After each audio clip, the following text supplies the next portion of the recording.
Hi, ആദ്യം തന്നെ ഒരു കാര്യം പറയാം. പൊന്നു മനുഷ്യന്മാരെ, നമ്മൾ മുസൽമാൻ, ക്രിസ്ത്യാനി, ഹിന്ദു അങ്ങനെയൊന്നും നോക്കാതെ ഈ കാര്യത്തിൽ ഞാനും നിങ്ങളും ഇടപെടണം.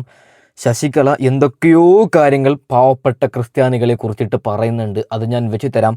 ഇപ്പോൾ ചിലർ പറയും അത് 10 ദിവസം മുമ്പത്തെ പ്രസംഗമല്ലേ, അല്ലെങ്കിൽ ഒരു വർഷത്തെ മുമ്പത്തെ പ്രസംഗമല്ലേ എന്ന്. അതായത് നിലവിൽ ഈ വീഡിയോ ദൃശ്യമാണ് ഷെയർ ചെയ്യപ്പെടുന്നത്. ശശികല എപ്പോൾ വേണമെങ്കിലും പ്രസംഗിക്കട്ടെ, അതെൻ്റെ പ്രശ്നമല്ല. അതായത് എൻ്റെ കൺമുമ്പിൽ വരുന്നത് ക്രിസ്ത്യാനികൾ അങ്ങനെയുള്ളവരാണ്, ക്രിസ്ത്യാനികൾ ഇങ്ങനെയുള്ളവരാണ്, അല്ലെങ്കിൽ മുസ്ലിമീങ്ങൾ ഇങ്ങനെയുള്ളവരാണ്, അങ്ങനെയുള്ളവരാണെന്ന് പറഞ്ഞിട്ട് ശശികല ടീച്ചറിൻ്റെ പ്രസംഗം എപ്പോൾ പ്രസംഗിച്ചു എന്ന് ഞാൻ പറയുന്നില്ല. ആ പ്രസംഗം നിലവിലാണ് വൈറലായിക്കൊണ്ടിരിക്കുന്നത്, നിലവിലാണ് ചെറിയ ചെറിയ പേജുകളിൽ നിന്ന് വരുന്നത്. ഇത് തെറ്റാണ്. ആ ഒരു പ്രസംഗം ഞാൻ വെച്ച് തരാം. ശശികല പ്രധാനമായും പറയുന്നത്, അതായത് ശബരിമല ക്ഷേത്രം ക്രിസ്ത്യാനികൾ കത്തിച്ചു എന്നാണ്.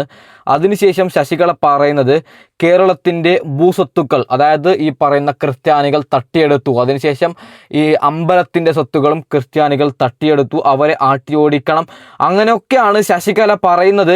പിന്നീട് ശശികല പറയുന്നത് 17 പേരായിട്ടാണ്, അതായത് 10 പേര് പോലും ക്രിസ്ത്യാനികൾ ഇവിടെ ഇല്ലായിരുന്നു, അല്ലെങ്കിൽ മുസ്ലിമീങ്ങൾ 10 പേര് പോലും ഇല്ലായിരുന്നു. അവർ വന്നതിന് ശേഷം 10 വന്നതിന് ശേഷം ഇവിടെയുള്ള നല്ലവരായ ഹിന്ദുക്കളെ അവർ ക്രിസ്ത്യാനികളാക്കി മാറ്റി എന്നാണ് ഇവിടെ ശശികല പറയുന്നത്. അത് ഞാൻ വെച്ചു തരാം. പൊന്നു മനുഷ്യന്മാരെ, ശശികലയുടെ പിന്നിൽ ആരെന്ന് എനിക്കറിയത്തില്ല. നമ്മൾ ഇവിടെ ക്രിസ്ത്യൻ ഒന്നാണ്, മുഹമ്മദ് ഒന്നാണ്, വിൻസെൻ്റ് ഒന്നാണ്, ജാതി മത ഭേദമില്ലാതെ ഞാനും നിങ്ങളും ഇരിക്കുമ്പോൾ നമുക്കിടയിൽ ശശികല എന്തിനാണ് ഇങ്ങനെ വർഗീയതയുടെ കലാപം ഉണ്ടാക്കുന്നത്? നല്ലവരായ ഹിന്ദുക്കളും നല്ലവരായ ക്രിസ്ത്യാനികളും മുസ്ലിമീങ്ങളും ഇവിടെ ഏറ്റുമുട്ടി ഒന്നൊന്നായിട്ട് ചാവണമെന്നാണ് ശശികലയുടെ ഒരു നീക്കം.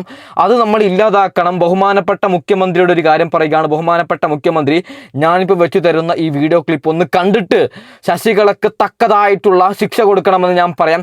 പൊന്നു മനുഷ്യന്മാരെ, ഈ വീഡിയോ നാലാളിലേക്ക് എത്തണം. നിങ്ങൾ ഷെയർ ചെയ്യണം, ലൈക്ക് ചെയ്യണം, ഇപ്പോൾ തന്നെ സബ്സ്ക്രൈബ് ചെയ്യണം. ശശികലക്ക് ഞാൻ കൊടുക്കുന്നുണ്ട്. നമുക്ക് ശശികല പറയുന്നത് ഒന്നായിട്ട് കേട്ട് നോക്കാം. അതിനു മുമ്പ് ചെറിയൊരു കാര്യം പറയുകയാണ്. ദിലീപിൻ്റെ കേസിൽ ഞെട്ടിക്കുന്ന നടുക്കുന്ന ഒരു വോയിസ് ക്ലിപ്പ് വന്നിട്ടുണ്ട്. അതായത് ഈ മനുഷ്യന് ദിലീപ് കേസ് ജയിക്കാൻ വേണ്ടി കൊന്നു എന്ന് സംശയം. അതായത് സിനിമാ മോഡൽ വിഷയത്തിലേക്ക് അടക്കാം. പൊന്നു മനുഷ്യന്മാരെ, ഒരു കാര്യം പറയാം.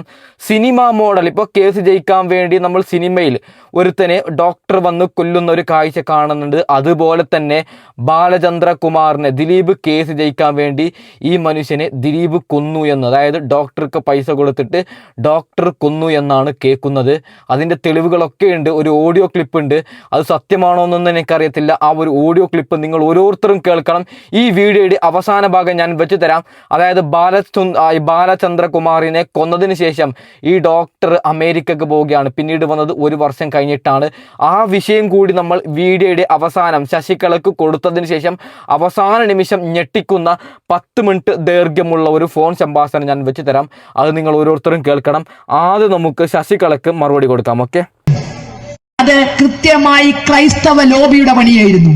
കാരണം കേരളത്തിലെ ഭൂസ്വത്തുക്കൾ, ക്ഷേത്രങ്ങളുടെ ഭൂസ്വത്തുക്കൾ നല്ലൊരു ശതമാനവും ക്രൈസ്തവ സഭയുടെ കയ്യിലുണ്ട്. മര്യാദയ്ക്ക് ദേവസ്വം ബോർഡ് ഒരു കേസ് നടത്തി കമ്മിറ്റിക്കാർ നടത്തിയത് പോലും വിട്ടെടുക്കാൻ ദേവസ്വം ബോർഡ് തയ്യാറല്ല.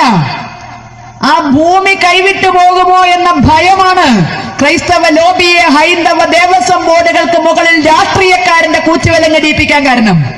കൊച്ചിൻ ദേവസ്വം ബോർഡ് തീറ്റിപ്പോറ്റുന്നത് 12 വക്കീലന്മാരെയാണ്. 12 വക്കീലന്മാരെ ചെല്ലും ചെലവും കൊടുത്ത് കൊച്ചിൻ ദേവസ്വം ബോർഡ് തീറ്റിപ്പോയിട്ടുണ്ട്. പക്ഷേ ദൈവം സഹായിച്ച് 1 ഇഞ്ച് സ്ഥലം ഇതുവരെ കേസ് നടത്തി അമ്പലങ്ങൾക്ക് വാങ്ങിച്ചു കൊടുത്തിട്ടില്ല. എല്ലായിടം പോവുക തോൽക്കുക. കാരണം ഭൂമി ആരുടെയാണോ അവർക്ക് കൊടുക്കാൻ വേണ്ടി, തോറ്റു കൊടുക്കാൻ വേണ്ടി 12 വക്കീലന്മാരെ തീറ്റിപ്പോറ്റുന്നു. ഇതാണ് ദേവസ്വം ബോർഡിന്റെ മുകളിലിരിക്കുന്ന അർത്ഥം. ഹിന്ദുവിന്റെ ഭൂമി അത്രയും പകുതിയിലധികം സർക്കാരിന്റെ കയ്യിലാണ്. ശശികലയോട് ഒരു കാര്യം പറയാം. ഇവിടുത്തെ ക്രിസ്ത്യാനികളുടെ കയ്യിൽ പൈസ ഉണ്ടെങ്കിൽ ശശികല അവർ അധ്വാനിച്ചുണ്ടാക്കിയതാണ്. എന്തിനാണ് ഇങ്ങനെ ഇല്ലാത്ത കാര്യങ്ങളൊക്കെ പറയുന്നത് ശശികല? അവർ തട്ടിയെടുത്തു ഭൂസ്വത്തുക്കൾ അവരുടെ കയ്യിൽ നിന്ന്. ഇവിടെ ഞാൻ ഉൾപ്പെടെ ഈ വീഡിയോ കാണുന്ന നമ്മൾ നഗ്നരായിട്ടാണ് വന്നത്. പിന്നെ നമ്മളെ കഴിവ് കൊണ്ടാണ് നമ്മൾ ഒന്നൊന്നും മേടിക്കുന്നത്. ഈ കാറ് ഞാൻ മേടിച്ചത് ഞാൻ പണിയെടുത്തിട്ടാണ്, അന്തസ്സായിട്ട് പണിയെടുത്തിട്ടാണ് ഞാൻ മേടിക്കുന്നത്. ഞാൻ സൗദി അറേബ്യയിൽ +2 കഴിഞ്ഞ്, എനിക്ക് വല്ല വയസ്സൊന്നും 23 വയസ്സാണ്. അതായത് +2 കഴിഞ്ഞ ഉടനെ സൗദിക്ക് 3 വർഷം അവിടെ ഉണ്ടായിരുന്നു. അതിനുശേഷം നാട്ടിൽ ബിസിനസ്സൊക്കെ ചെയ്തിട്ടാണ് ജീവിക്കുന്നത് ശശികലയോട് പറയുകയാണ്, ഓരോ ക്രിസ്ത്യാനികളും പണിയെടുത്തിട്ടാണ് പൈസ ഉണ്ടാക്കിയത്, ഞങ്ങളെ ഭൂസ്വത്തുക്കൾ ആ ഭൂസ്വത്തുക്കൾ എന്നൊക്കെ പറയാൻ നാണമുണ്ടോ ശശികല? വളരെ വളരെ മോശമാണ്. ഈ സന്ദേശത്തിൽ നമ്മൾ തമ്മിൽ തല്ലി ചാവണം, അതാണ് ശശികലയുടെ ഉദ്ദേശം. ഓക്കെ, ശബരിമല ക്ഷേത്രം ക്രിസ്ത്യാനികൾ കത്തിച്ചു എന്നാണ് ശശികല പറയുന്നത്. നമുക്ക് എന്തായാലും അത് ജസ്റ്റ് ഒന്ന് കേട്ട് നോക്കാം. കത്തിച്ചു. 1950 ശബരിമല ക്ഷേത്രം കത്തിയതല്ല, കത്തിച്ചു. ഒരു കൂട്ടം ക്രിസ്ത്യൻ മതമൗലികവാദികളുടെ അഗ്നിതാണ്ഡവത്തിനു മുന്നിൽ കലിയുഗ വരദനായ അയ്യപ്പസ്വാമിയുടെ ശ്രീകോവിലും വിഗ്രഹവും വരെ കത്തി നശിച്ചു. ഈ സമയത്ത് അന്നത്തെ ശരാശരി ഹിന്ദു ചെയ്തത് ക്ഷേത്രങ്ങളിലും പൂജാമുറികളിലും നിന്ന് കണ്ണീരോടുകൂടി പ്രാർത്ഥിച്ചു, അയ്യപ്പ അവന്റെ കൈ വെട്ടപ്പാന്ന്. അയ്യപ്പൻ വാടക ഗുണ്ടേനെ പോലെ ടെൻഡർ ഏറ്റെടുക്കാനൊന്നും തുടങ്ങാത്തോണ്ട് ആരുടെയും കൈ വെട്ടിയില്ല. അർജുന, നീ ആയുധം എടുക്കുക, ഞാൻ തേർത്തെളിക്കാമെന്ന് പറഞ്ഞ ഭഗവാനെ മറന്നുകൊണ്ടാണ് നമ്മൾ ആ പണി ചെയ്തത്. അർജുന, നീ അവിടെ നാമം ചൊല്ലിയിരിക്കുക, എല്ലാം ഞാൻ ശരിയാക്കാന്നല്ല പറഞ്ഞത്, നീ ആയുധം എടുക്കുക, ഞാൻ തെളിക്കാന്നാ പറഞ്ഞു.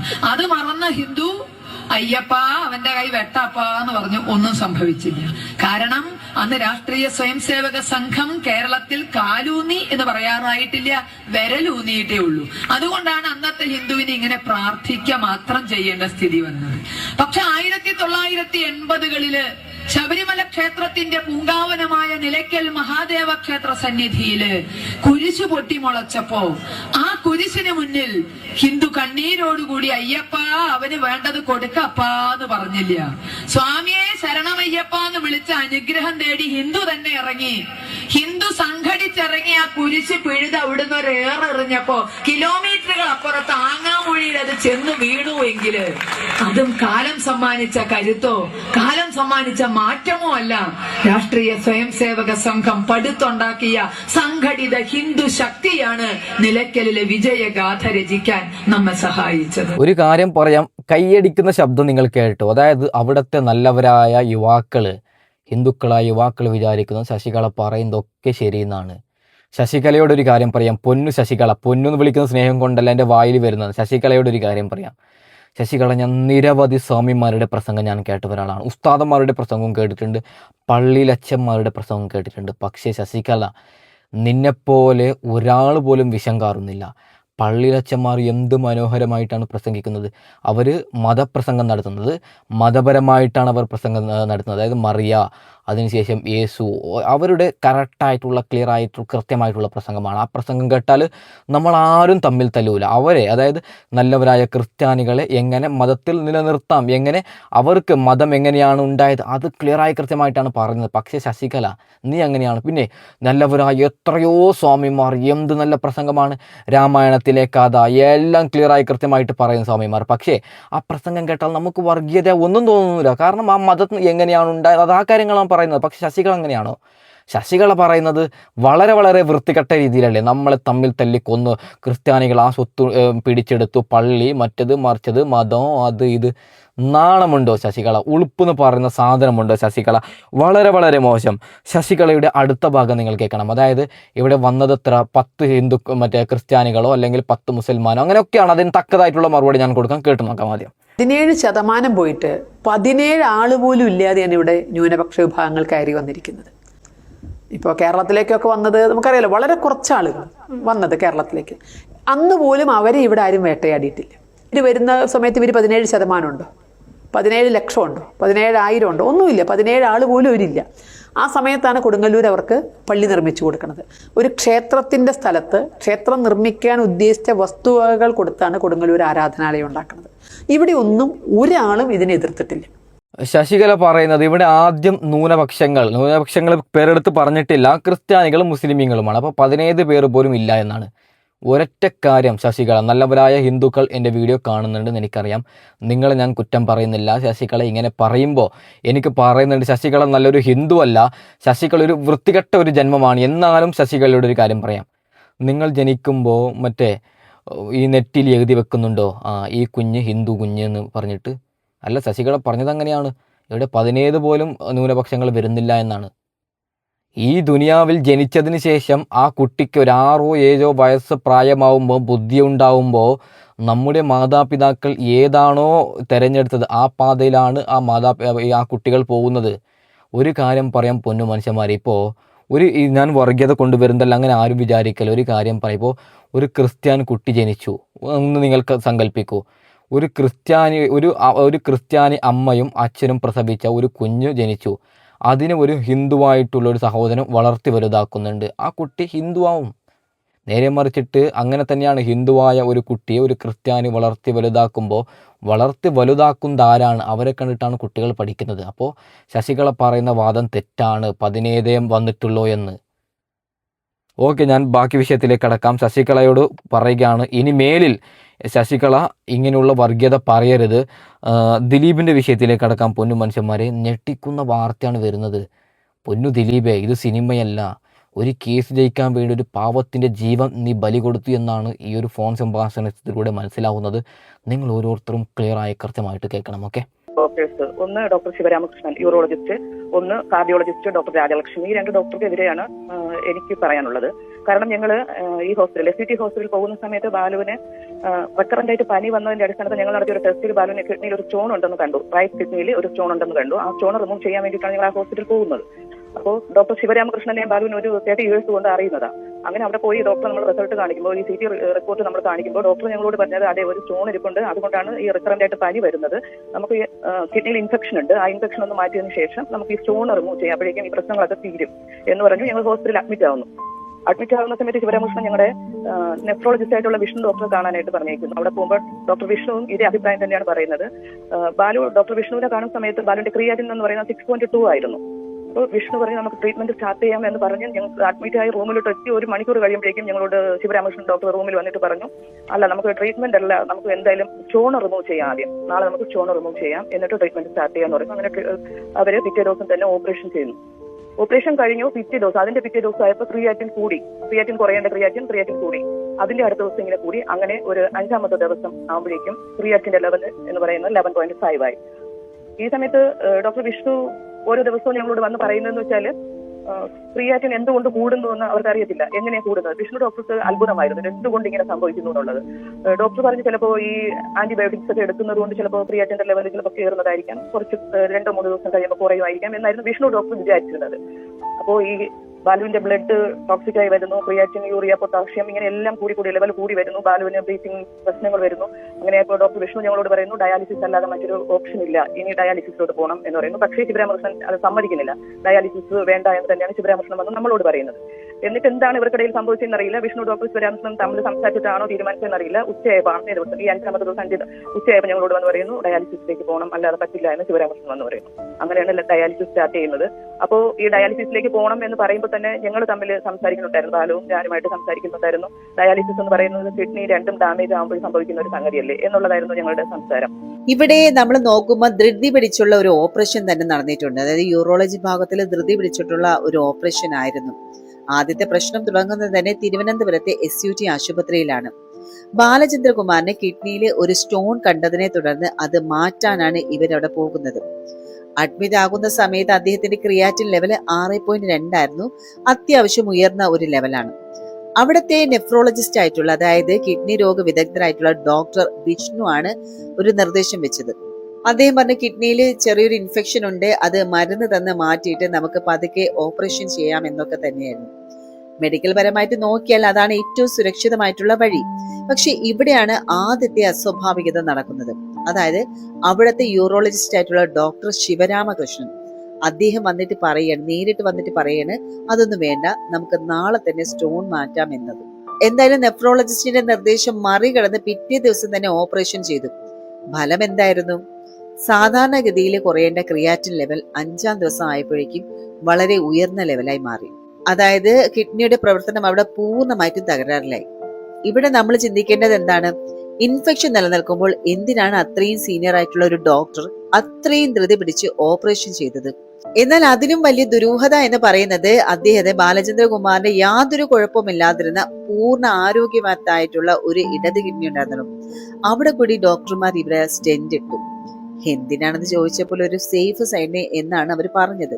പിന്നീട് മറ്റു ഡോക്ടർമാരെ റിപ്പോർട്ട് കണ്ടപ്പോഴാണ് പറയുന്നത് യാതൊരു പ്രശ്നവുമില്ലാത്ത ആ കിഡ്നിയിൽ തൊടാൻ പോലും പാടില്ല എന്നുള്ളത്. ആവശ്യമില്ലാതെ ഒരു അവയവത്തിൽ ഇങ്ങനെ ചെയ്യുന്നത് ഇൻഫെക്ഷൻ കൂടാൻ മാത്രമേ കാരണമാകൂ എന്ന് ഏതൊരു സാധാരണക്കാരനും അറിയും. അപ്പോൾ പിന്നെ ആ ഡോക്ടർ അത് ചെയ്തത് എന്തിനാണ്?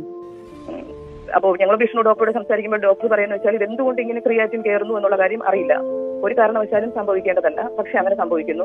ഇനിയും നമ്മൾ നോക്കിയിരുന്നാൽ ജീവനാപത്താണ്. ഡയാലിസിസ് ചിലപ്പോൾ ഒരു 4-5 ഡയാലിസിസ് ഒക്കെ ചെയ്യുമ്പോഴേക്കും ഇത് കറക്റ്റ് ആയി വരും എന്ന് വിഷ്ണു ഡോക്ടർ ഞങ്ങളോട് പറയുന്നു. അങ്ങനെ ഡയാലിസിസ് കഴിഞ്ഞു, ഫസ്റ്റ് ഡയാലിസിസ് കഴിഞ്ഞു, പിറ്റേ ദിവസം ഞങ്ങളോട് ശിവരാമകൃഷ്ണൻ ഡോക്ടർ വന്ന് പറയുവാണ്, ബാലുവിനോട് പറയുവാണ്, എടാ ഇങ്ങനെ നോക്കിയിരിക്കണ്ടേ, ചുമ്മാ നീ ഡയാലിസിസ് ചെയ്ത് ഇങ്ങനെ മുമ്പോട്ട് പോകേണ്ട കാര്യമില്ല, നീ ട്രാൻസ്പ്ലാന്റിന് വേണ്ടി പ്ലാൻ ചെയ്യണം. അതായത് ഈ ഡോക്ടർ തന്നെ നിംസ് ഹോസ്പിറ്റലിൽ പോകുന്നുണ്ടായിരുന്നു. ആ നിംസ് ഹോസ്പിറ്റലിൽ എന്ന് പറയുന്നത് ബാലുവിന്റെ ഒരു ഫ്രണ്ടിന്റെ ഹോസ്പിറ്റൽ കൂടെയാണ്.